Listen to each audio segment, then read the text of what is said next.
My favorite memory for me, and this is personal as much as it is professional, that was touring my childhood idol, Henry Aaron. Henry Aaron is my all-time favorite baseball player and my childhood idol as a kid. Growing up in Georgia, I idolized the Hammer. And I was almost 12 when he broke Ruth's record. And I remember like it was yesterday, as he was circling the bases in Atlanta Fulton County Stadium.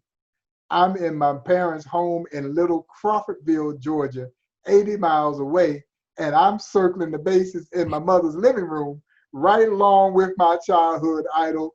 The old sofa was first base. She had an old TV that was second base, and another old couch that was on the other side of the room that was third base, and her recliner was home plate. And as my childhood idol was touching them all, I was touching them all too. Well, in 1994, baseball is celebrating the 25th anniversary of Mr. Aaron breaking Ruth's record. And as you know, you know the story, his chase for Ruth's record was very challenging, very difficult socially. I mean, his family is in hiding. He's getting death threats. This is 1974. And he doesn't know if he's going to make it around the bases. And so it took him literally 25 years before he was really able to celebrate an accomplishment that many believe to be the greatest sports accomplishment ever. And that was the breaking of Ruth's record. But the thought of this black man and this black man in the South about to break this, this hollowed figure, as you well know, as in the annals of Yankee history, it didn't sit well with a lot of people.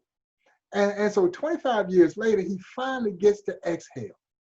And so the Kansas City Royals were part of the celebration as he was going around to Major League ballparks across the country.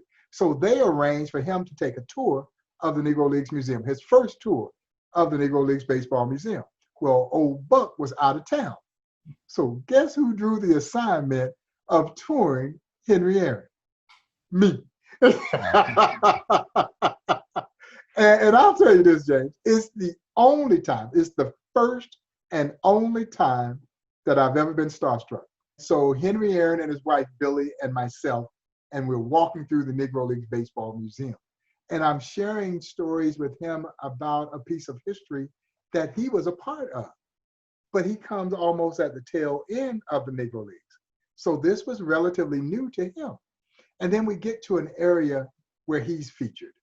And there's this very young kid standing at the train station in Mobile, Alabama, 18 years old, likely leaving home for the very first time to go join the Indianapolis Clowns. And when Henry Aaron left to go join the Indianapolis Clowns, he was a skinny, cross-handed hitting infielder.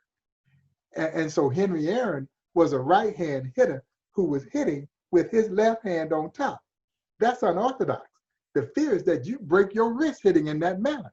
Well, Henry Aaron is knocking the cover off the baseball in a highly unorthodox fashion.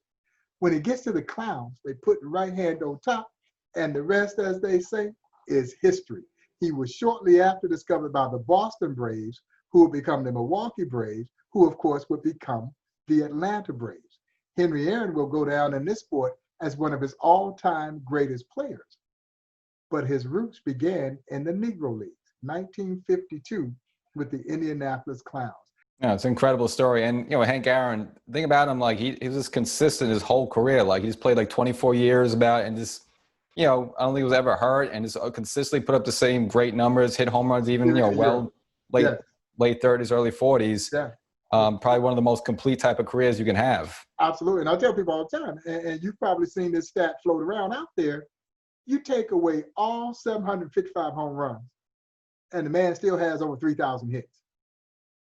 His RBI record will likely never be broken. I'm not sure people will play long enough to break his RBI record.